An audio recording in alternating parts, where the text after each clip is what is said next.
ജീവിതത്തിലൂടെ കടന്നുപോയ പല നല്ല മുഹൂർത്തങ്ങളിലൊന്ന്, ഒരിക്കലും മറക്കാനാവാത്ത ഒരു ദിവസം. ദർശന ക്ലബിന്റെ നേതൃത്വത്തിൽ നല്ല ഗ്രൗണ്ടിൽ ആരംഭിച്ചതായിരുന്നു ടൂർണമെന്റിന്റെ തുടക്കം. പക്ഷേ കാലാവസ്ഥ കളിക്കാർക്കും സംഘാടകർക്കും ഒരുപോലെ പ്രതികൂലമായി. എന്നിട്ടും തോൽവി സമ്മതിക്കാതെ ദർശന ടീം ടൂർണമെന്റ് പൂർത്തിയാക്കാൻ തീരുമാനിച്ചു. കൂടെ കട്ട പിന്തുണയോടെ 2013-ൽ എലവഞ്ചേരി പഞ്ചായത്തിൽ മികച്ച ഫുട്ബോൾ മത്സരങ്ങളിലൂടെ ജനമനസ്സുകൾ കീഴടക്കിയ പല ടീമുകളും വീണ്ടും കളിയിലേക്ക് തിരികെത്തി. തോൽക്കാൻ മനസ്സില്ലാതെ എല്ലാവരും മത്സരങ്ങൾ ആവേശത്തോടെ തുടക്കം കുറിച്ചു.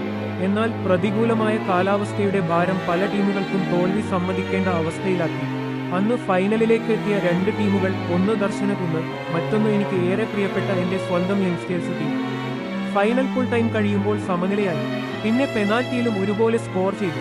അവസാനം ആ ഗ്രൗണ്ടിൽ ഉണ്ടായിരുന്ന നൂറുകണക്കിന് ആളുകൾ മുന്നിൽ വെച്ച് ടോസ് വഴി യങ്സ്റ്റേഴ്സിന് തോൽവി സമ്മതിക്കേണ്ടി വന്നു. പക്ഷേ ആ തോൽവിയിൽ ഒരു ഫുട്ബോൾ കളിക്കാരനെന്ന നിലയിൽ എനിക്ക് വിഷമമില്ല. കാരണം കുറച്ചെങ്കിലും കഷ്ടപ്പെടാതെ യങ്സ്റ്റേഴ്സിനെ തോൽപ്പിക്കാൻ ഇതുവരെ ഞങ്ങളുടെ ടീം സമ്മതിച്ചിട്ടുള്ളതില്ല.